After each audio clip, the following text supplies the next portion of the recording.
अस्सलामुअलैकुम रहमतुल्लाहि व बरकातुहू।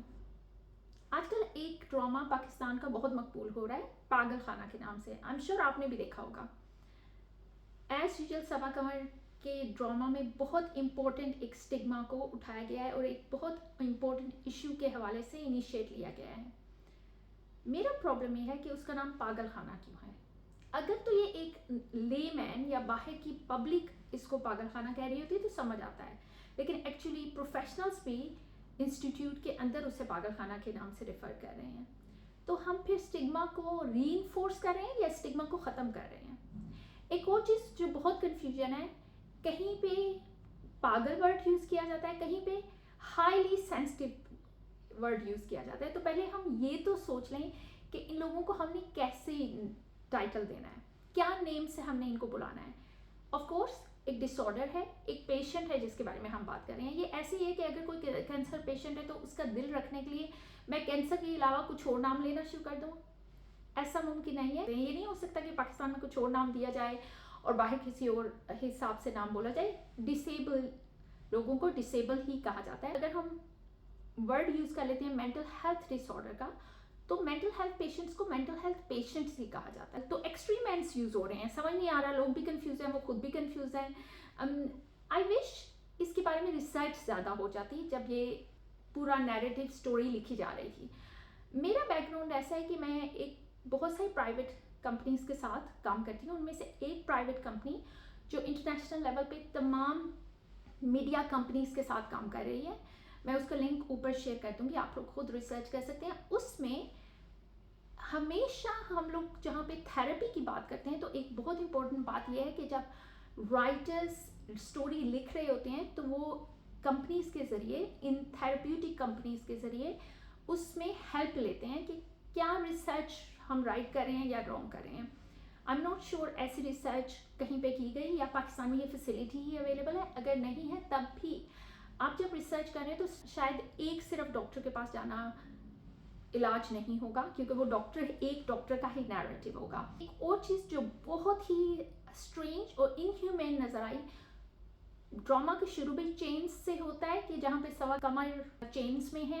अच्छा, अब वो चेन्स में है लेकिन कोई निशान नहीं उस जगह पे पाँव पे रहा, वो तो क्रिटिक बात करेंगे, मेरा काम नहीं है। लेकिन उसके बाद में अब सबा कमर के सो कॉल्ड फॉस्टर डैड भी चेन्स में दिखाए गए। हम कौन सा मुआशरा बना रहे हैं? क्या औरत मार्च की तरह मेंटल हेल्थ डिसऑर्डर के पेशेंट्स को भी मार्च करना पड़ेगा to get their rights back? That's not fair. हम बच्चों के हवाले से भी कोई अभी तक राइट मुख्तस नहीं कर सके। हाँ, ड्रामास में बात हो रही है कि औरत को स्लैप करते हुए नहीं दिखाना चाहिए, औरत को डोमेस्टिक अब्यूज़ के हवाले से नहीं बताना चाहिए, लेकिन हम बच्चों को अभी भी मार धाड़ दिखा रहे हैं वीडियोस में, मूवीज़ में। मीडिया ही वो है जो पोर्ट्रे करता है सिस्टम आउटसाइड। अगेन, आज हम एक मेंटल हेल्थ डिसऑर्डर के पेशेंट को, जो एक स्किज़ोफ्रेनिक दिखाए हैं अपेरेंटली और एक ओसीडी की पेशेंट दिखाई हैं, उन दोनों को हम चेंज कर रहे हैं। तो चाहे जितना भी बड़ा घर हो, वो बिलियन पाउंड पे बड़ा घर उन्होंने बनाया, काफ़ी पैसा यूज़ किया गया है, काफ़ी हाई बजट ड्रामा है, लेकिन आप ये तो सोच लेते कि हम क्या रीइंफोर्स कर रहे हैं। फिर मेंटल हेल्थ यूनिट्स में ये इम्प्लीमेंट होगा अगर आप ये दिखा रहे हैं कि इंसान चेन्स में बांधा जा सकता है।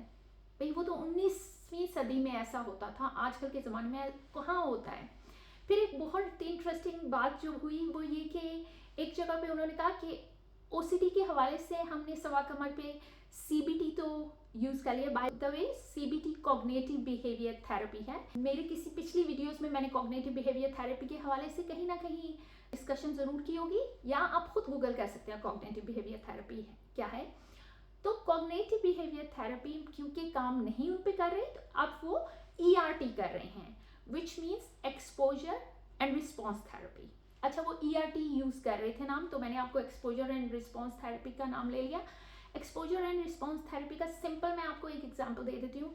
मुझे स्पाइडर से डर लगता है, सो मैं स्पाइडर के देखते सारे मुझे फोबिया हो जाता है। तो मेरा जो थेरेपिस्ट है वो ये नहीं करेगा कि स्पाइडर लाके मेरे हाथ पे रख देगा, वो ये करेगा कि कहीं पे मुझे तस्वीर दिखाएगा, स्पाइडर के हवाले से बात करेगा, स्लोली उस वक्त तक कि शायद कोई प्लास्टिक का टॉय स्पाइडर मेरे सामने ला के रख दिया जाए।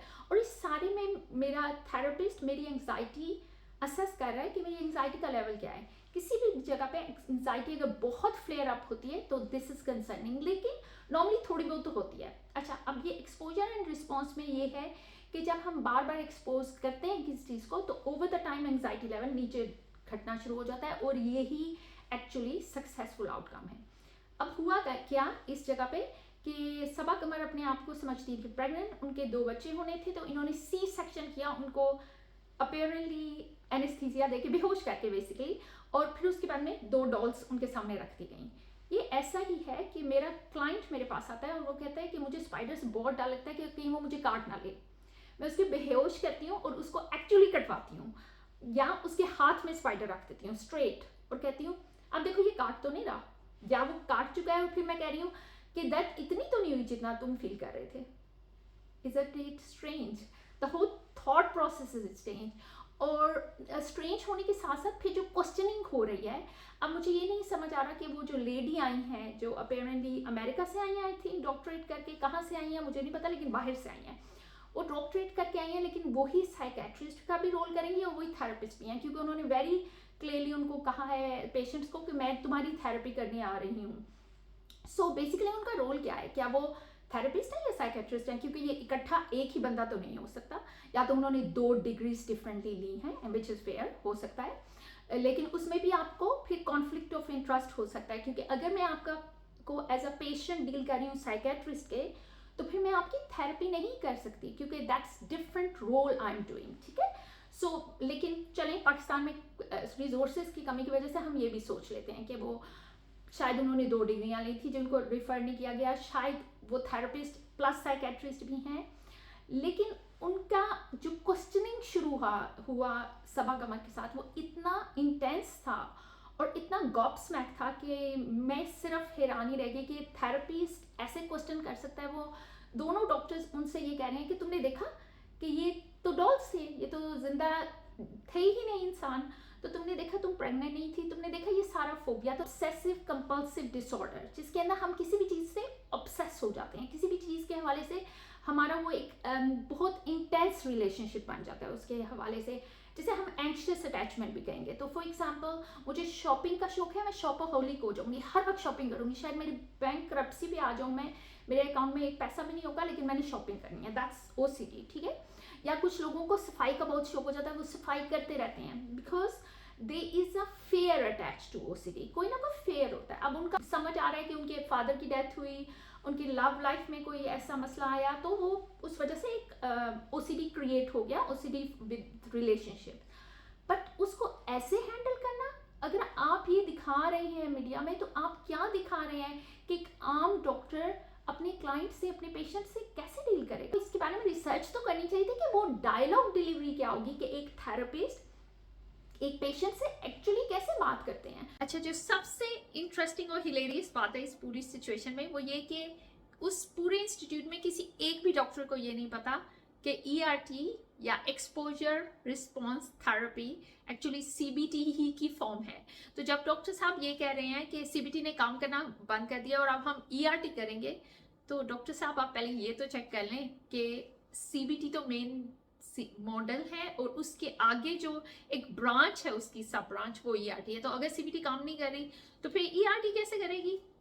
Doesn't make sense, but again research की कमी। फिर हम देख लेते हैं कि डॉक्टर हिमसेल्फ जो साइकेट्रिस्ट हैं, लीड प्रोफेशनल है, वो खुद भी हेल्यूसिनेट कर रहे हैं, उनके खुद भी कुछ बहुत बड़े मेजर इश्यूज हैं।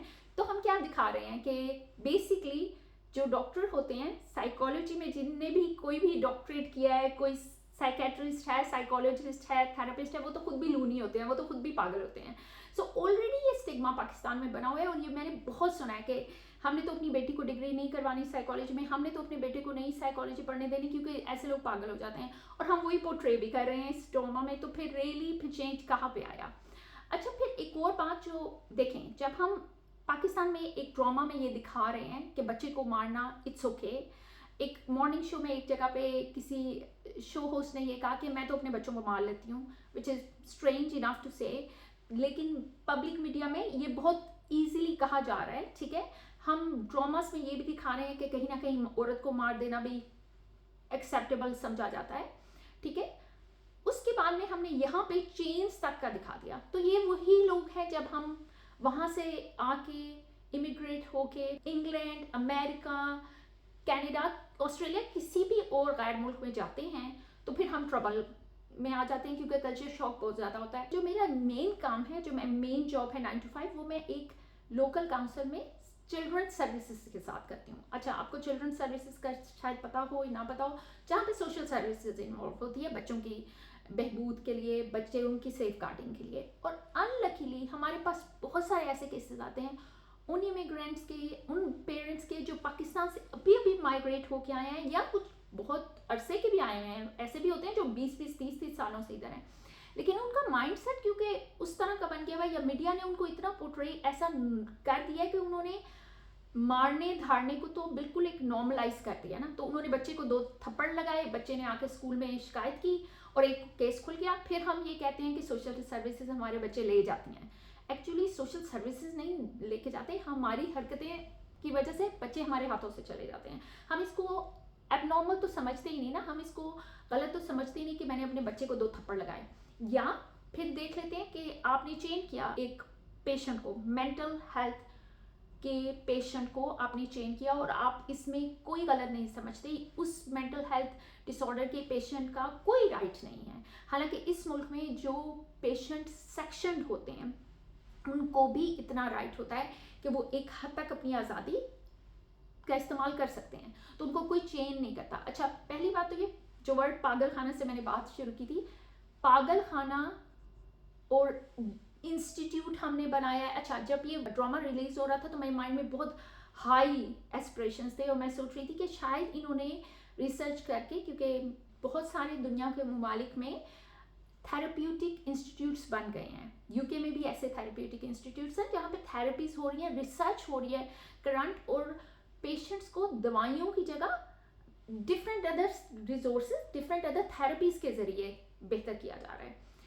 लेकिन उसमें ऐसा नहीं हुआ, बोल दो कह रहे हैं कि जी हम मेडिसिन नहीं देंगे, हम अदर रिसोर्सेज यूज़ कर रहे हैं, अदर थेरेपीज यूज़ कर रहे हैं, बट अजीब सा ही कुछ घपला बना हुआ है। अच्छा, फिर हम आ जाते हैं कि वो पेशेंट्स जब इधर आते हैं, चाहे वो न्यूरोडाइवर्स इश्यूज हों जैसे ASD, ADHD, ग्लोबल डिले, या मेंटल हेल्थ हों, स्किज़ोफ्रेनिया है, बाइपोलर है, डिप्रेशन है, OCD है, लॉट्स ऑफ अदर्स। तो फिर अगर आके आप पाकिस्तान से एक बड़ा एडल्ट या बच्चा ला रहे हैं और उसको आपने इधर चेंज किया, तो फिर तो आप डिफिकल्टी में फंस जाएंगे ना।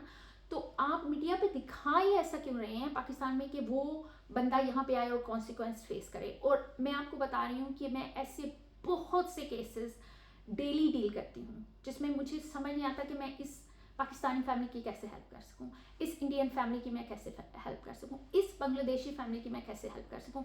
क्योंकि ऑफ कोर्स वो जब उधर से आए हैं तो उधर तो ये सब कुछ नॉर्मल था, तो वो नॉर्मलाइज करते थे। जब वो इधर आए हैं तो वो एकदम से उनको लगा कि हमारे साथ तो बहुत ज़्यादती हो गई, हमारे बच्चों को ले गए, या हमारे से जो पेशेंट था उसको घसीट के ले गए। एक्चुअली मीडिया को कहीं ना कहीं राइट पोर्ट्रे करना शुरू करना पड़ेगा।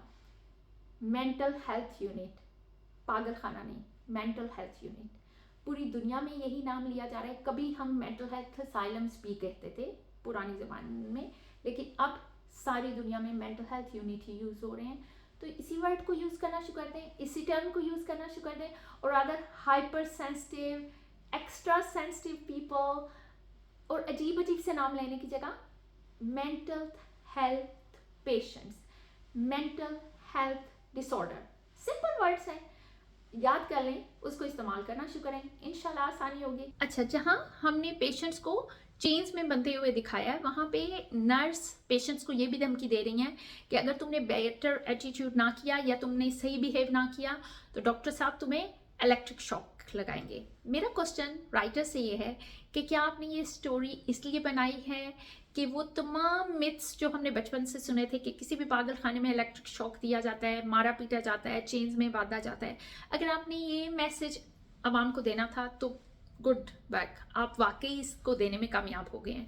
लेकिन अगर आपने इस स्टिग्मा पे आवाज़ उठाने के लिए ये ड्रामा बनाया था तो फिर आपको सोचना पड़ेगा। और इस स्टोरी में कहीं ना कहीं राइटिंग में बहुत ज़रूरत है चेंज लाने की। खुश रहिए, बाकियों को भी खुश रखिए। अस्सलाम वालेकुम रहमतुल्लाह।